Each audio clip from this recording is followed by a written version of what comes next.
से, देवियों से, देवताओं से, सबसे निवेदन एक बार करता हूँ, आप लोग सत्संग में समय निकाल करके आए।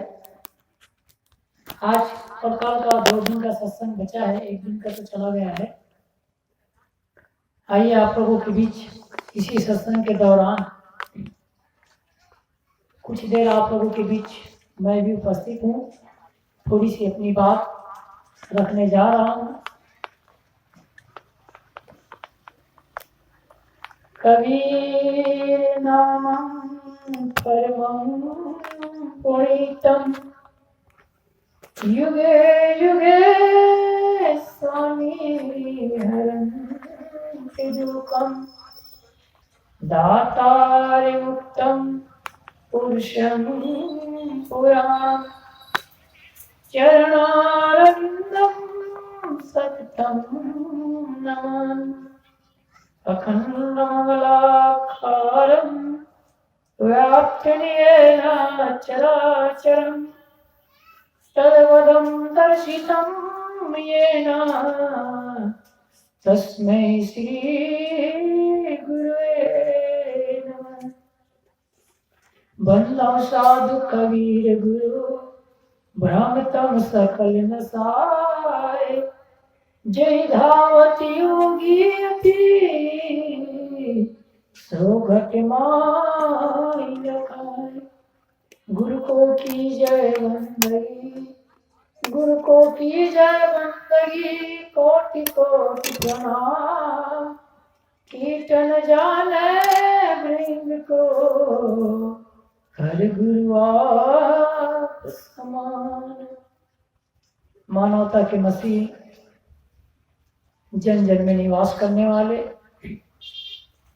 संत सम्राट सदगुरु कबीर साहब एवं इन्हीं के स्वरूप में विराजमान सभी संत समाज, सभी सज्जन जन एवं सभी माताओं, भाई एवं प्यारे बहनों, ये सत्संग की कड़ी प्रारंभ हो चुकी है। सत्संग के दौरान थोड़ी सी अपनी बात रखता हूँ, तत्पश्चात और संतों का भी भजन और सत्संग श्रवण करेंगे। कबीर साहब ने कहा है, सदगुरु कबीर साहब का मूल ग्रंथ बीजक है, इसको सब लोग जानते हैं। उनका मूल ग्रंथ इतिहास से प्रमाणित ग्रंथ माना जाता है तो बीजक को माना जाता है। अब इतिहास का अर्थ होता है इति मतलब ऐसा, हास मतलब कहा जाता है। जो हकीकत में जैसा है उसको वैसा कहा जाता है, उसको इतिहास कहते हैं। जैसे एक उदाहरण के लिए यहाँ पर हम लोग 4 आदमी बैठे हैं, 2 आदमी मंच में हैं, 4 आदमी नीचे है, 6 आदमी हैं। तो 6 आदमी बैठे हैं, तो हकीकत में जो कहेगा वो ये लिखेगा कि यहाँ पर वर्तमान में इस समय हम लोग 6 आदमी बैठे हैं। लेकिन जो नहीं देखा है वो ये भी लिख सकता है कि यहाँ पर 6000 आदमी बैठा है, यहाँ पर 6 लाख आदमी बैठा है, 6 करोड़ आदमी बैठे हैं, ऐसा भी लिख सकता है। तो वो जो लिखेगा वो अतिशयोक्ति हो जाएगी, जो ज्यादा लिखा जा रहा है। लेकिन जो वर्तमान में जितने लोग बैठे हैं, 4 लोग या 6 लोग, ये जो लिखा जाएगा 6 लोग बैठे हैं, ये सही होगा, ये हकीकत है। ठीक इसी तरह से हम सब के जीवन में जो सत्य है, जो हकीकत है, उसको कहते हैं कबीर साहब, और उसी का नाम इतिहास है। महापुरुष जो लिखते हैं उसको इतिहास कहा जाता है, और कवि लिखते हैं उसको कविता कहते हैं। लेखक लिखते हैं उसको, गद्य लिखते हैं तो लेखक होते हैं, तो और सारी उदाहरण होते हैं, कहानियां होती है। लेकिन जो इतिहास का लिखता है वो हकीकत को लिखता है। तो कबीर साहब इतिहास से प्रमाणित बातें बोलते थे, और उनके लिखने वाले भी जो हुए सर्वानंद जी महाराज, श्रुति गोपाल साहब के नाम से जिसको जाना जाता था, वो भी हकीकत को कहा लिखा। कबीर साहब के मूल ग्रंथ बीजक का 57 रमैनी है। तैसुतमान हमारी सेवा, तो कह राज देव हो देवा, अगम दिगम गढ़ देव चुराई, औरों बात सुनहु कछुआई। उत्पत्ति प्रलय देव दिखाई, करहु राज सुर भी सो जाई। एको बार न हुई है बाको, बहुरी जन्म न हुई है ताको। जाए पाप सुख हुई है घना, निश्चय वचन कबीर के मना। साधु संत तेई जना, जिन मानल वचन हमार। आदि अंत उत्पत्ति प्रलय, देखो दृष्टि पसार। सदगुरु कबीर साहब इस धराधाम में जीने वाले सभी प्राणी के लिए, सभी मनुष्यों के लिए, सभी जीव जंतु के लिए, इंसान के लिए तो भौतिक सुख सुविधा की बात कही एवं अध्यात्म शांति की भी बात कही, लेकिन अन्य प्राणी जगत के लिए भी सारी सुख और शांति की बात कही। तो कबीर साहब ने कहा, तय सुतमान हमारी सेवा। हम सब लोग कितने सौभाग्यशाली हैं कि कबीर साहब की सूत है। सूत कहते हैं, एक तो छत्तीसगढ़ी में सूत कहते हैं, कपड़े में जो धागे रहते हैं या कपड़े सिले जाते हैं उसको सूत कहते हैं। दूसरा सूत कहते हैं पुत्र को कहा जाता है। तीसरा सूत कहा जाता है शिष्य को कहा जाता है। और चौथा सूत कहा जाता है जो जिसको नीच मान करके या जिसको हम जो है अपने दास बनाते हैं या अपने सेवक बनाते हैं उसको भी सूत कहा जाता है। और पांचवा सूत कहा जाता है जिसको सबसे कहते हैं बहुत बड़े ज्ञानी हो गया, तो उसको भी एक सूत की गिनती में गिनते हैं। तो ऋग्वेद में जो बात आती है तो सूत के बहुत सारे अर्थ हैं। तो कबीर साहब यहाँ ये कहते हैं कि तय सूत मान हमारी सेवा। हे सूत, हे शिष्य, तू हमारी सेवा मान। अब सोचने की बात यह है कि कबीर साहब ने क्या चीज को सेवा कहा। सेवा के भी चार अर्थ होता है, आप सब लोग जानते हैं। तन से सेवा, धन से सेवा, मन से सेवा और वचन से सेवा। तन मन धन और वचन, चार प्रकार की सेवा होती है। तो जिसकी जैसी क्षमता होती है वे उस तरह से सेवा करते हैं। धन से जिसकी संपत्ति है वो धन देकर की सेवा करते हैं। जिसके पास धन देने की क्षमता कम है तो तन से सेवा करते हैं।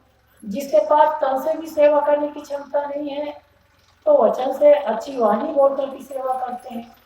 और जिसके पास अच्छी वाणी बोलने की भी शक्ति नहीं है तो मन से तो सोच कर सेवा करते हैं कि भाई चलो भाई अमुक जगह सत्संग हो रहा है, अमुक जगह भोजन भंडारा हो रहा है, अमुक जगह ये कार्यक्रम हो रहा है तो भले के लिए हो रहा है, अच्छा काम के लिए हो रहा है। ऐसी भी सोच करके जो सेवा करता है वो भी उनकी बहुत बड़ी सेवा है।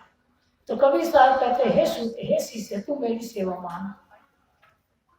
तू मेरी सेवा भी कर, मतलब संतों की सेवा कर, सज्जनों की सेवा कर, अनाथों की सेवा कर, दीन दुखियों की सेवा कर, तो मैं भी तुम्हारी सेवा करूंगा। आज तक किसी की हम सेवा करते हैं तो वो हमारे सेवा नहीं करता है, लेकिन कबीर साहब ऐसे महापुरुष थे जो कहते हैं कि हे सूत, हे शिष्य, तुम मेरी सेवा कर तो मैं भी तुम्हारी सेवा करूंगा। और सेवा ही नहीं करूंगा बल्कि कहते हैं तो कहाँ राज देव हो देवा, जैसे मान हमारी सेवा और तो कहाँ राज देव हो देवा। यदि तुम मेरी शिष्य है, यदि तुम मेरे शिष्य है, यदि तुम मेरा पुत्र है, मेरा वंशज है, मेरे को मानने वाला है, तुम मेरी सेवा कर तो मैं तुमको ऐसे राज दूंगा, ऐसे राज दूंगा जिस राज को कोई कभी छीन नहीं सकता। तो वो राज हमें देने के लिए तैयार है साहब। क्या हम लोग सच में उसके राज को लेने के लिए तैयार हैं? हम सब चाहते हैं 5 साल की चुनाव के लिए कितनी मेहनत करते हैं, कितनी मशक्कत करनी पड़ती है, कितने पापड़ बेलना पड़ता है, कितने खर्चा करना पड़ता है। मेरी भाभी विधायक में जब खड़ी हुई थी तो बताई, गरीब आदमी होगा कि पता नहीं कितने लाख रुपए खर्चा कर डाली, 30-40 लाख रुपए खर्चा कर डाली। अब वो जीत गई तो बन तो गया, लेकिन नहीं जीत पाती तो काम नहीं बनता। एक छोटे से एमएलए के पद के लिए इतने खर्चा करने के बाद भी वो आदमी पद पाता है और नहीं पाता है। लेकिन कभी साहब तो ये कहते हैं,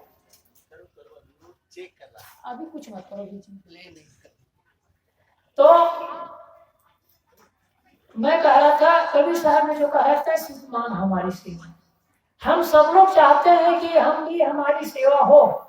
यहाँ पर मैं बोल दूं, क्या आप सुन ले, यहाँ पर कोई गा दे अच्छा से अच्छा और पब्लिक आ जाए तो ये सेवा तो हो गई। लेकिन साथ साथ में और चाहते हैं कि हमें भोजन भी मिले, पानी भी मिले, दाना भी मिले, क्योंकि भोजन पानी बिना तो वजन होगा नहीं। भूखे वजन हो गोपाला ले लो अपने कंठी मार। तो कभी साहब कहते हैं, सुत मान हमारी सेवा। हे सुत, हे शिष्य, तुम मेरी सेवा को मान, मेरी बात को समझ, तो मैं तुमको ऐसा राज दूंगा जिस राज को कोई छीन नहीं सकता। सेवा, एक आदमी होता है दानी, एक होता है परोपकारी, एक होता है कंजूस और एक होता है मक्खी चूस। चलो हम ना खाए तो दूसरे को दे दे, वो दानी हो गए। और वो होता है जो खुद भी खाता है और परोपकार में लगाता है, वो परोपकारी होता है। तीसरा होता है कंजूस, खुद कम खाता है, दूसरे को तो नहीं देता है। और चौथा होता है मक्खी चूस। और मक्खी चूस की छोटी सी कहानी आप लोगों ने सुना होगा कई बार, कि बाप और बेटे चाय पी रहे थे, चाय में बहुत सारी मक्खियां बैठ गई। बेटा ने कहा, पिताजी पिताजी चाय पी लीजिए, चाय पी लीजिए, चाय ठंडी हो जाएगी। बेटा ने कहा पी लीजिए। पिताजी ने कहा, अरे चिंता मत करो बेटा, कहाँ जाएगा, मक्खी वहीं रहेगी आगे। पिताजी ने फिर वही कहा, वही मक्खी वही रहेगी। बेटा ने फिर कहा, अरे पिताजी चाय पी लीजिए ना, चाय में सारी मक्खी मर गई। तो उसने क्या कहा, बेटा चिंता मत करो, मक्खी जाएगी क्या, वहीं रहेगी। उसने मक्खी को भी चूस डाला और पी डाला। अभी मक्खी चूस की कहानी बन गई।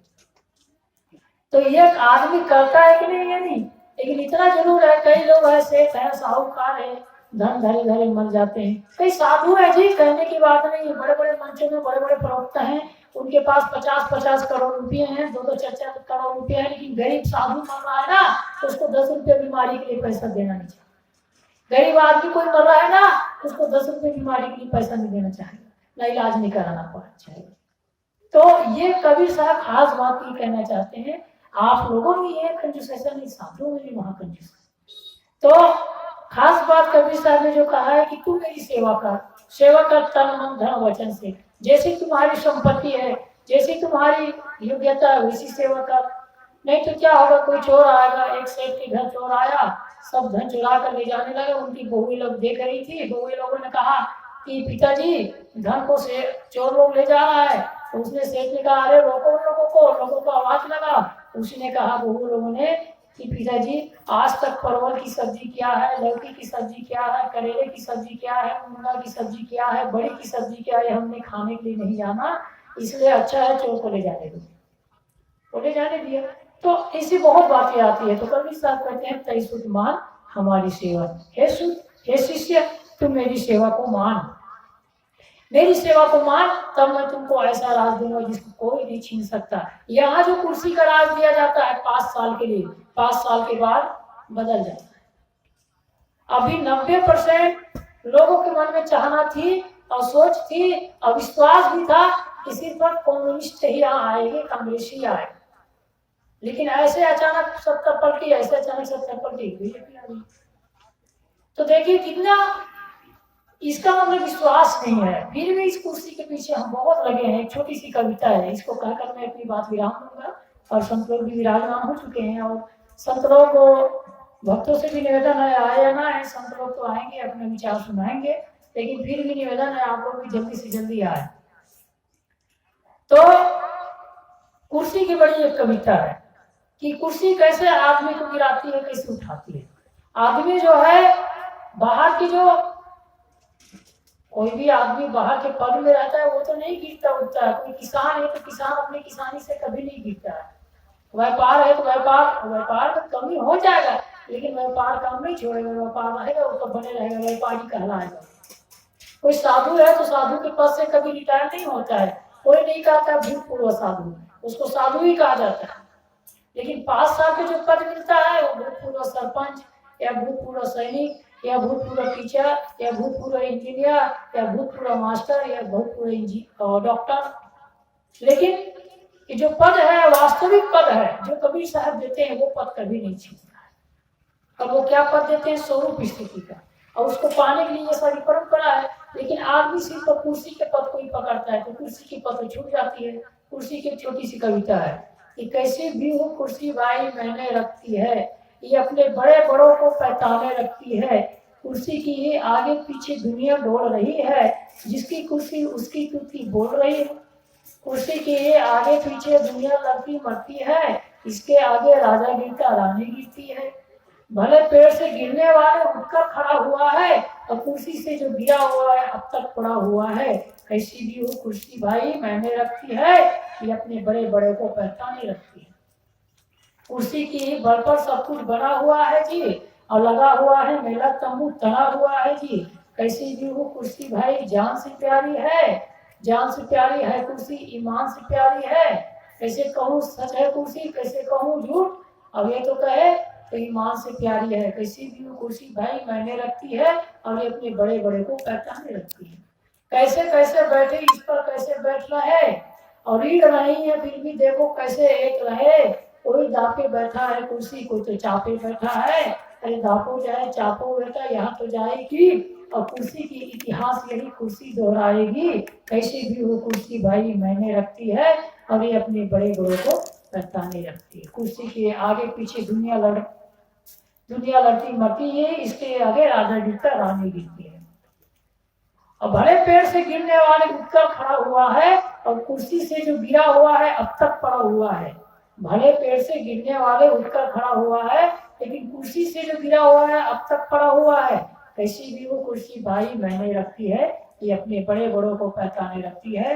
रीढ़ नहीं है फिर भी देखो कैसे एक रहे है। कोई दापे बैठा है, कोई चापे बैठा है। अब दापो चाहे चापो बेटा यहाँ तो जाएगी। कुर्सी की इतिहास यही कुर्सी दोहराएगी, कुर्सी की इतिहास यही कुर्सी दोहराएगी, कुर्सी की इतिहास यही कुर्सी दोहराएगी।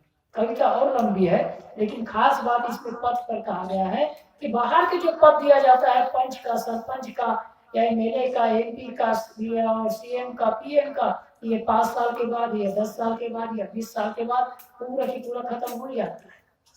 लेकिन कबीर साहब कहते तू मेरी सेवा करेगा पुत्र, हे शिष्य तय सुत मान हमारी सेवा, तू मेरी सेवा मान तो मैं तुमको ऐसा राज दूंगा जिसको कोई छीन नहीं सकता। आजकल तो लोग ऐसे भी होते हैं जो कहते हैं कभी अक्का कभी अद्धा कभी अक्का कभी पौवा भी पीते हैं, यदि पोकट में मिल जाए तो मटका भी पीते हैं। कभी अक्का कभी अद्धा कभी पौवा भी पीते हैं, यदि पोकट में मिल जाए तो मटका भी पीते हैं। यदि पुलिस वाले पकड़ कर ले जाते हैं तो कहते हैं ठारो हुजूर मेरे अब्बा भी पीते हैं, मेरे अब्बा भी पीते हैं। तो ये तो 2 मिनट के लिए उन लोगों को सुख मिलता है, 2 मिनट के लिए, 2 मिनट के लिए, इसमें भी लोग आनंदित हो जाते हैं। तो 5 साल की कुर्सी का पद हो चाहे 2 मिनट का पद हो, सब में वैसा है। लेकिन खास बात कबीर साहब जो पद देते हैं तो ऐसे पद देते हैं कि उस पद को कोई कभी छीन नहीं सकता। मैं अभी भी अनुभव करता हूँ, आज से 25-27 साल से मैं भक्ति मार्ग में आया हूँ, और जब से आया हूँ तब से मैं करता हूँ, और अभी भी मैं अनुभव करता हूँ। चाहे आप 3 बजे उठो रात में, चाहे 2 बजे उठो, चाहे 5 बजे उठो, चाहे 6 बजे उठो, चाहे 7 बजे उठो, जब भी आप उठो और 2 मिनट के लिए आप कबीर साहब की वाणी को गुनगुनाते हुए, उनके दिए हुए मंत्र का उच्चारण करते हुए, या श्वास श्वास में नाम ले भीतर श्वास मत खोए, ना जाने यहाँ श्वास को आवर हो न खोए। ये थोड़ी सी श्वास में आप सुमरन कर लो। पिंगला पिंगला सुषमना 3 नाड़ी है, तीनों नाड़ी में ध्यान लगा लो। ये शरीर के संवेदनाओं को देख लो, ये शरीर में स्पंदन हो रही है, स्फूर्णा हो रही है, हलन चलन डोलन बुलन जो भी हो रहा है सब देख लो, सुन लो, समझ लो। थोड़ी देर ही ठहर लो तो ऐसे राज हमें मिलने लगता है जो कबीर साहब ने दिया है, और वो राज कभी चिंता नहीं है। तो तय सुतमान हमारी सेवा तो कह राज देव देव। कबीर साहब कहते हैं हे सुत मेरी सेवा मान, तुमको ऐसा राज दूंगा जिस राज्य को कोई नहीं छीन सकता। और मैं कल भी कहा था और आज भी यही कहता हूँ, कबीर साहब के शब्द को किसी ने और बहुत अच्छा कहा है कि हमें तो अपनों में लिपटा और गैरों में कहाँ दम था, और मेरी किस्ती थी डूबी वहां जहाँ पानी कम था। लेकिन मैं कहता हूँ हमें तो सत्संग में ज्ञान मिला, औरों में क्या दम था। हमें तो सत्संग में ज्ञान मिला, औरों में कहाँ दम था। और जब सत्संग की दरिया बहती हो वहाँ औरों से क्या कम है, औरों से क्या कम है। जब सत्संग की दरिया बहती हो वो कहीं से किसी से कम नहीं है। इसलिए सत्संग की दरिया में हमें गंगा स्नान करना चाहिए, नहीं तो हम प्यासे रह जाएंगे तो क्या फायदा। कभी सर्दी कभी गर्मी, ये तो प्रकृति के नजारे हैं।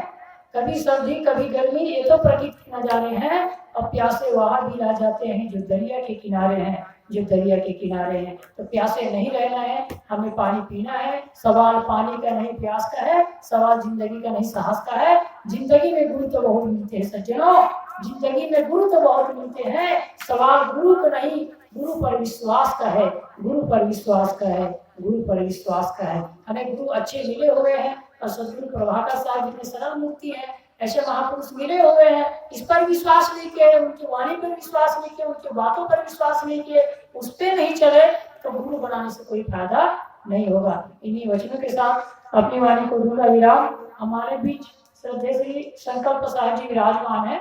आपसे निवेदन है 10 मिनट के अंदर हम सबको अपनी वाणी से लाभान्वित करेंगे। परम पूज्य श्रद्धेय श्री संकल्प साहेब जी बहुत पुराने मूर्ति है, हमारे बीच श्रद्धेय गुरुदेव जी भी विराजमान हो चुके हैं।